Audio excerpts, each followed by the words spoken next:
والذین هم عن اللغو معرضون والذین هم للزکاة فاعلون والذین هم لفروجهم حافظون إلا على أزواجهم أو ما ملكت أيمانهم فإنهم غير ملومين فمن ابتغى وراء ذلك فأولئك هم العادون۔ محترم حضرات و معزز خواتین، ابھی آپ کے سامنے سورۃ المؤمنون سے چند آیتیں تلاوت کی گئی ہیں۔ اللہ رب العالمین نے ان آیتوں میں کامیاب ہونے والے مومنوں کی کل 7 صفات اور 7 خوبیاں بیان کی ہیں۔ دیکھیے، دنیا میں دنیا دار لوگوں کی نظروں میں عام طور پر کامیابی کا معیار اور کامیابی کی کسوٹی کیا ہے؟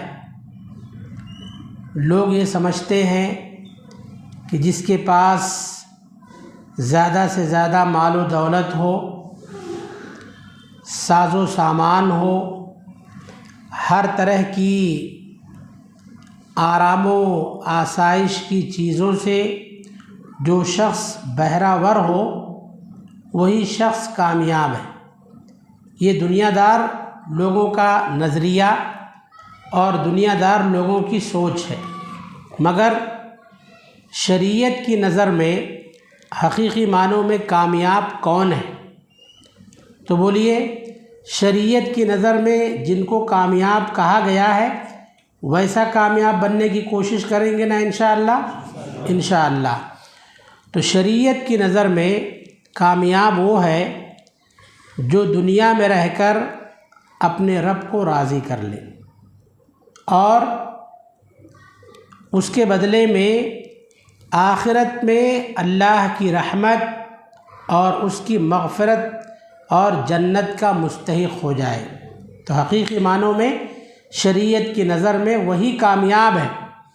اب اگر اس کے ساتھ ساتھ دنیا کی سعادت اور دنیا کی کامرانی بھی اسے حاصل ہو جائے تو سبحان اللہ، سونے پر سہاگا۔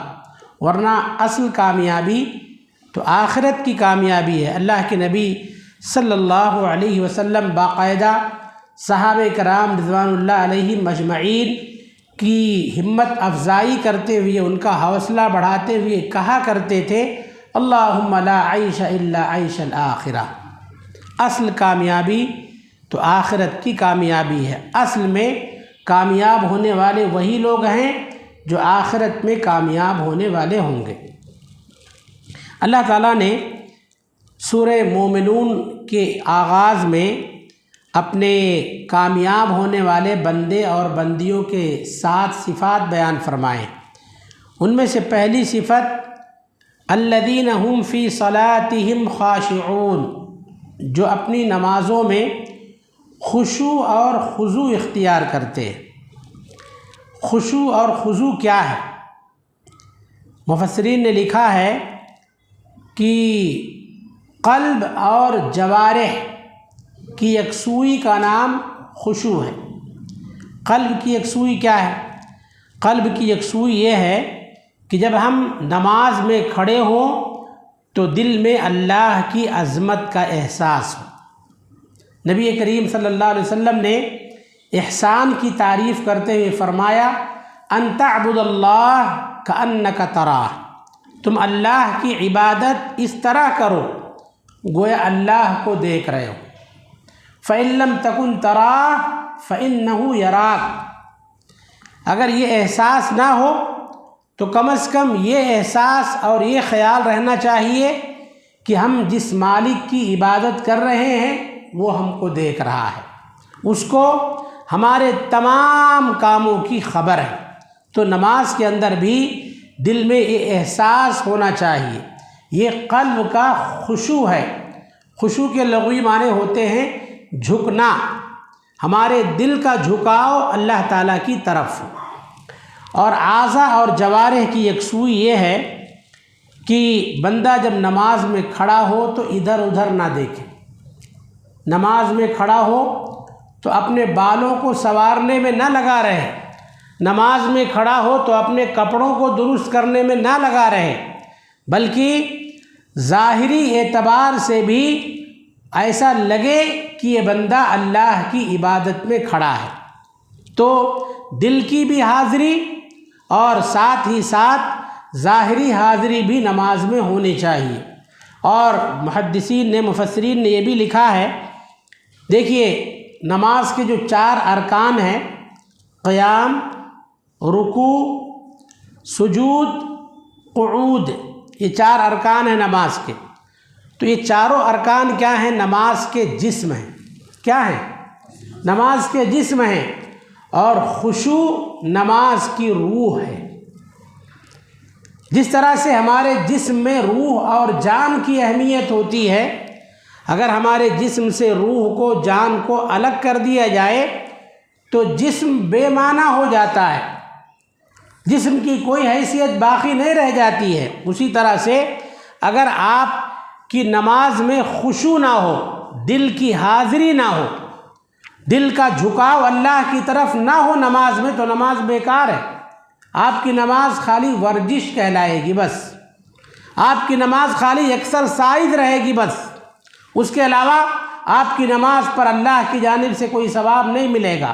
جو نماز خشوع سے خالی ہے وہ نماز بیکار ہے، صرف اٹھنا بیٹھنا ہے، صرف حرکت کرنا ہے، اللہ تعالیٰ کی طرف سے اس پر کوئی ثواب نہیں ملے گا۔ اس لیے اللہ نے فرمایا الذین هم فی صلاتہم خاشعون، جو اپنی نمازوں میں خشوع اور خضوع اختیار کرتے ہیں، دل کا جھکاؤ اللہ کی طرف ہوتا ہے، اور دل میں یہ احساس ہوتا ہے کہ جس مالک کے سامنے ہم کھڑے ہیں وہ مالک ہم کو دیکھ رہا ہے، اور نماز کے دوران وہ لغو حرکت سے بچتے ہیں، کپڑوں کو، بالوں کو درست کرتے ہوئے نظر نہیں آتے، بلکہ پوری توجہ، پورا فوکس کس پر ہوتا ہے؟ نماز پر ہوتا ہے۔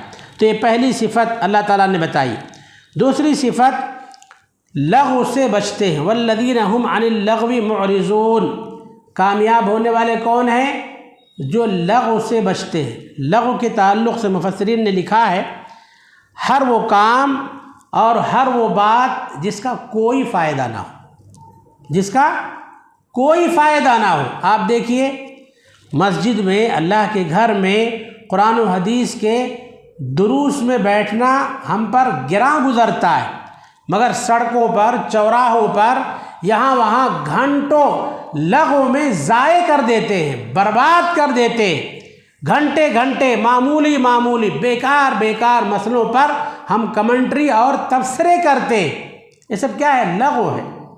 کامیاب ہونا ہے لغو سے پرہیز کیجیے، کامیاب ہونا ہے غیر ضروری مجلسوں اور محفلوں کو اوائڈ کیجیے، اور ان سے جو ہے اپنے آپ کو دور رکھیے جس کا کوئی فائدہ نہ ہو۔ ایسا کام، ایسی بات جس کا کوئی فائدہ نہ دینی فائدہ ہو نہ دنیاوی فائدہ ہو۔ یا بعض مفسرین نے لکھا ہے کہ اس میں دینی اور دنیاوی نقصانات ہوں، فائدہ نہ ہو مگر نقصانات ہوں۔ تو اللہ کے نیک بندے، کامیاب ہونے والے لغو سے بچتے ہیں۔ تیسری صفت اللہ نے بتایا کہ وہ زکوٰۃ ادا کرنے والے ہوتے ہیں۔ اس کا مفسرین نے 2 مفہوم بتایا۔ زکوٰۃ ادا کرنے والے ہوتے مطلب اللہ نے ان پر جو زکوٰۃ فرض کی ہے باقاعدہ امانت داری کے ساتھ زکوٰۃ نکال کر مستحقین تک پہنچاتے۔ اور زکوٰۃ کا ایک معنی میں نے بتایا تھا جمعہ کے خطبے میں، کسی کو یاد ہے؟ زکوٰۃ کے معنی بڑھنا، زکوٰۃ کے ایک معنی بولیے، پاکی، صفائی۔ زکوٰۃ کے ایک معنی ہوتا صفائی، طہارت۔ والذین هم للزکوٰۃ فاعلون، جو اپنے اعمال کے ذریعے سے اپنے اخلاق اور اپنے کردار کو صاف ستھرا بناتے، اپنے نفس کی تطہیر کرتے، نفس کا تزکیہ کرتے، وہی لوگ کامیاب ہونے والے ہیں۔ تو زکوٰۃ بھی مراد ہے اور ساتھ ہی ساتھ نفس کا تزکیہ بھی مراد ہے، تو اپنے نفس کا تزکیہ کرتے ہیں۔ اس کے بعد اللہ رب العالمین نے چوتھی صفت بتایا، والذین هم لفروجہم حافظون، اپنے شرمگاہوں کی حفاظت کرنے والے ہوتے ہیں سوائے اپنی بیویوں کے اور اپنی لوڈیوں کے۔ پانچویں صفت اللہ نے بتایا، والذین هم لاماناتہم وعہدہم راعون، اپنے امانتوں کی حفاظت کرتے ہیں۔ امانتوں کی حفاظت سے مراد ان کو جو ذمہ داری دی جاتی ہے، جو ڈیوٹی دی جاتی ہے، اپنی مفوضہ ڈیوٹی میں پرفیکٹ ہوتے ہیں، ڈیوٹی میں برابر ہوتے ہیں، امانت داری کے ساتھ ڈیوٹی انجام دیتے ہیں اور رازوں کی حفاظت کرتے ہیں، یا شرعی احکامات اور فرائض اور واجبات پر کما حقہ عمل کرتے ہیں۔ یہ پانچویں صفت ہے۔ چھٹی صفت، وعہدہم راعون، اور اپنے عہد و مواعدے کی حفاظت کرتے ہیں۔ اللہ سے کوئی وعدہ کیا ہے تو اللہ سے کیا ہوا عہد و پیمان پورا کرتے ہیں، بندوں سے کوئی وعدہ کیا ہے، بندوں سے کیا ہوا عہد و پیمان پورا کرتے ہیں۔ تو کامیاب ہونا ہے تو امانت دار بنیے، کامیاب ہونا ہے تو اپنے وعدوں کو پورا کیجیے، وعدہ خلافی مت کیجیے۔ اللہ رب العالمین نے آخر میں 7ویں نمبر پر پھر نماز کا ذکر کیا، والذین هم علی صلاتہم یحافظون، کامیاب ہونے والے کون؟ جو نمازوں کی محافظت کرتے ہیں، شروع میں بھی نماز، آخر میں بھی نماز۔ اللہ نے نماز کا دو مرتبہ تذکرہ کیا۔ دو مرتبہ تذکرہ کیوں کیا؟ نماز کی اہمیت کو بتانے کے لیے۔ نمازوں کی پابندی کرتے ہیں، اور پابندی کا مطلب یہ ہے کہ صرف رمضان آیا تو نماز نہیں، رمضان ہو یا غیر رمضان، فجر ہو، ظہر ہو، عصر ہو، مغرب ہو، عشاء ہو، کوئی بھی نماز ہو، تمام نمازوں کی پابندی کرتے ہیں۔ ایسا نہیں کہ ایک وقت کے پابند ہیں اور بقیہ وقت کا پتہ نہیں ہے۔ محافظت کا یہ مطلب نہیں ہے، نماز کی محافظت کا مطلب 5 وقتہ نمازوں کی پابندی کرتے ہیں۔ تو اللہ تعالیٰ نے یہاں کامیاب ہونے والے مومن مردوں اور مومن عورتوں کی کل 7 صفات بتائی ہیں۔ ہمیں کامیاب ہونا ہے تو یہ 7 خوبیاں اپنے اندر پیدا کرنا پڑے گا، تو ہم کو کہاں کامیابی ملے گی؟ دنیا میں بھی اور آخرت میں بھی ملے گی۔ اللہ تعالی ہم پر رحم کرے گا، اللہ ہمیں اپنی مغفرت عطا فرمائے گا، اور اللہ تعالی ہمیں اپنی بنائی ہوئی جنت میں داخل فرمائے گا۔ اس کے بعد اللہ تعالیٰ نے ہم انسانوں کی پیدائش کا تذکرہ کیا ہے۔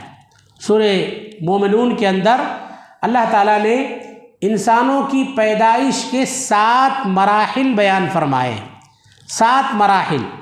پہلا مرحلہ مٹی، اللہ نے فرمایا وَلَقَدْ خَلَقْنَا الْإِنسَانَ مِنْ سُلَالَةٍ مِّن طِينٍ، ہم نے انسان کو مٹی کے خلاصے سے پیدا کیا۔ مٹی کا خلاصہ کیا ہے؟ دیکھیے، ابو داؤد اور ترمذی وغیرہ کی صحیح حدیث ہے، اللہ کے نبی صلی اللہ علیہ وسلم نے اس کی وضاحت فرمائی ہے۔ اللہ تعالیٰ نے جب حضرت آدم علیہ السلام کو پیدا کیا تو اللہ تعالیٰ نے تمام زمین سے، زمین کے تمام حصوں سے ایک مٹھی مٹی لیا۔ اللہ نے کیا کیا؟ ایک مٹھی مٹی لیا، اور اس کے ذریعے سے اللہ تعالیٰ نے حضرت آدم علیہ السلام کو پیدا کیا۔ آگے اللہ تعالیٰ نے، اللہ کے نبی صلی اللہ علیہ وسلم نے وضاحت کیا، آپ دیکھتے ہیں کہ انسانوں میں سے بعض لوگ سرخ رنگ کے ہوتے ہیں، لال رنگ کے، بالکل گاجر کی طرح سے، بعض لوگ سفید رنگ کے، گورے رنگ کے ہوتے ہیں، بعض لوگوں کو دیکھیں گے کالے رنگ کے ہوتے ہیں، اور بعض دونوں کے درمیان ہوتے ہیں، بعض نرم طبیعت کے ہوتے ہیں، یہ سب مٹی کا اثر ہے، بعض سخت طبیعت کے ہوتے ہیں، یہ سب مٹی کا اثر ہے، اور بعض خبیث طبیعت کے ہوتے ہیں، بعض نفیس طبیعت کے ہوتے ہیں، یہ سب مٹی کا اثر ہے۔ بعض جگہوں کی مٹی رنگ کے اندر نکھار پیدا کرتی ہے، بعض جگہوں کی مٹی رنگ کو ذرا ڈم کر دیتی ہے، بعض جگہوں کی مٹی انسان کو سانولا بنا دیتی ہے، بعض جگہوں کی مٹی انسان کے اندر سختی اور صلابت پیدا کرتی ہے، بعض جگہوں کی مٹی طبیعت میں نفاست اور بعض جگہوں کی مٹی سے طبیعت میں خباثت پیدا ہوتی ہے، تو اللہ تعالیٰ نے جو ہے ایک مٹھی مٹی زمین کے تمام حصوں سے لیا اور اسی سے اللہ تعالیٰ نے حضرت آدم علیہ السلام کی تخلیق فرمائی۔ تو سلالہ کا مطلب ہے مٹی کا خلاصہ۔ تمام جگہوں سے اللہ نے مٹی لے کر حضرت آدم علیہ السلام کو پیدا کیا، اور ہم سب آدم علیہ السلام کی اولاد ہیں، لہٰذا اولاد آدم میں یہ ساری صفتیں، یہ ساری خوبیاں، یہ ساری باتیں پائی جاتی ہیں۔ تو یہ سب کس کا اثر ہے؟ مٹی کا اثر ہے۔ کس کا اثر ہے؟ مٹی کا اثر ہے۔ تو اللہ تعالیٰ نے ہماری اسی اصلیت کی طرف اشارہ کرتے ہوئے فرمایا وَلَقَدْ خَلَقْنَا الْإِنسَانَ مِنْ سُلَالَةٍ مِّن طِينٍ۔ یہ انسان کی تخلیق کا ایک مرحلہ ہے، مٹی۔ اس کے بعد اسی مٹی سے جو اناج پیدا ہوتا ہے، مرد و عورت اس کو کھاتے ہیں، اس سے نطفہ پیدا ہوتا ہے، اور نطفہ رحم مادر میں قرار پاتا ہے۔ بچہ پہلے نطفے کی شکل میں ہوتا ہے، پانی کا قطرہ ہوتا ہے 40 دن تک، اس کے بعد پھر وہ جمع ہوا خون بنتا ہے 40 دن تک، پھر 40 دن تک گوشت کا ٹکڑا، گوشت کا لوتھڑا رہتا ہے۔ 120 دن مکمل ہونے کے بعد اللہ تعالیٰ گوشت کے اندر ہڈیاں پیدا کرتا ہے، اور پھر ان ہڈیوں پر اللہ نے فرمایا فَكَسَوْنَا الْعِظَامَ لَحْمًا، اللہ تعالیٰ مناسب گوشت چڑھاتا ہے۔ غور کیجیے آپ قدرت کی کاریگری پر۔ مفسرین نے لکھا ہے کہ اگر انسان کے جسم میں ہڈیاں نہ ہوتی، انسان کا جسم صرف گوشت کا ٹکڑا ہوتا، تو انسان کے اندر سختی اور صلابت نہ ہوتی، انسان نہ کھڑا ہو سکتا تھا، نہ بیٹھ سکتا تھا، نہ چل پھر سکتا تھا۔ جہاں بٹھاؤ وہاں لڑھک جاتا، جہاں بٹھاؤ وہاں دھڑام سے گر جاتا ہے نا، دیکھتے نا ہم لوگ۔ تو اگر انسان کے جسم میں ہڈی نہ ہوتی تو انسان کے اندر سختی نہ ہوتی، اس کا بیٹھنا، چلنا پھرنا، کھڑا ہونا جو ہے مشکل بلکہ ناممکن ہوتا۔ تو اللہ تعالیٰ نے ہمارے جسم کے اندر ہڈیاں پیدا کی، اور پھر ہڈیوں پر اللہ نے مناسب گوشت چڑھایا۔ آپ دیکھیے کسی آدمی کا ہاتھ جو ہے مناسب ہو، دوسرا ہاتھ سوج کر پھول کر موٹا ہو جائے تو کیسا دکھتا ہے؟ بھدا دکھتا ہے نا۔ ایک گال جو ہے صحیح سائز کا ہو، دوسرا گال پھول کر بالکل غبارہ بن جائے تو بھدا پن دکھتا ہے نا۔ تو اللہ تعالیٰ نے ویسا نہیں کیا، مناسب گوشت چڑھایا۔ جہاں کم گوشت لگانے کی ضرورت وہاں اللہ نے کم گوشت چڑھایا ہڈیوں پر، جہاں زیادہ گوشت چڑھانے کی ضرورت وہاں اللہ نے زیادہ گوشت چڑھایا۔ اگر کسی کے اندر تھوڑا سا فرق آ جائے تو اس کی خوبصورتی میں اس کی خوبصورتی بگڑ جاتی ہے، اس کی شکل بگڑ جاتی ہے، اور وہ عجیب انسان معلوم ہونے لگتا ہے۔ تو یہ رب کا بہت بڑا کرم ہے، اس لیے اللہ نے فرمایا لَقَدْ خَلَقْنَا الْإِنسَانَ فِي أَحْسَنِ تَقْوِيمٍ، بے شک ہم نے انسان کو بہترین سانچے میں پیدا کی۔ اللہ کا کرم ہے۔ اور آپ جانتے ہیں دنیا کی سب سے خوبصورت مخلوق کون ہے؟ انسان ہے، اور سب سے مشکل مشین بھی انسان ہے۔ سب سے خوبصورت مخلوق انسان ہے۔ اللہ نے خود فرمایا لَقَدْ خَلَقْنَا الْإِنسَانَ فِي أَحْسَنِ تَقْوِيمٍ، ہم نے انسان کو بہترین ساخت، بہترین سانچے اور بہترین ڈھانچے میں بنایا۔ تو اللہ نے ہم کو خوبصورت بنایا ہے، اللہ تعالیٰ نے ہماری قد و قامت بہتر رکھی ہے، اللہ نے ہر اعتبار سے ہم کو بہتر بنایا ہے۔ تو ہمیں اپنی پیدائش پر، اپنی تخلیق پر غور کرنا چاہیے، اور اس پر اللہ کا شکر ادا کرنا چاہیے۔ اس کے بعد اللہ تعالیٰ نے فرمایا دیکھو تم اپنی زندگی گزار لوگے، ثم انکم بعد ذلک لمیتون، پھر ایک دن تمہیں مر جانا ہے، مر جانا ہے، سب کچھ چھوڑ کر چلے جانا ہے، زمین جائیداد، پراپرٹی، رشتہ دار، بھائی بہن، ماں باپ، دوست احباب، سب کو چھوڑ کر چلے جانا ہے۔ یہ اللہ کا سسٹم ہے، اللہ کا بنایا ہوا نظام ہے، کسی کو یہاں ہمیشہ ہمیش کے لیے نہیں رہنا، ایک دن مر جانا ہے۔ ثم انکم بعد ذلک لمیتون ثم انکم یوم القیامت تبعثون، اور مرنے کے بعد کام ختم نہیں ہوگا، پھر قیامت کے دن اللہ نے فرمایا تم زندہ کیے جاؤ گے، اٹھائے جاؤ گے۔ ہمارے ہندو بھائیوں کا عقیدہ کیا ہے؟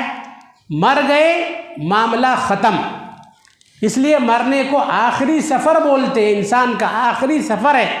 اب انسان اپنے آخری سفر پر روانہ ہو گیا، بس اب یہاں سے تو آخرت شروع ہوئی، مرنے کے بعد آخرت شروع ہوئی۔ تم زندہ کیے جاؤ گے اور اپنے اعمال کا حساب و کتاب دو گے۔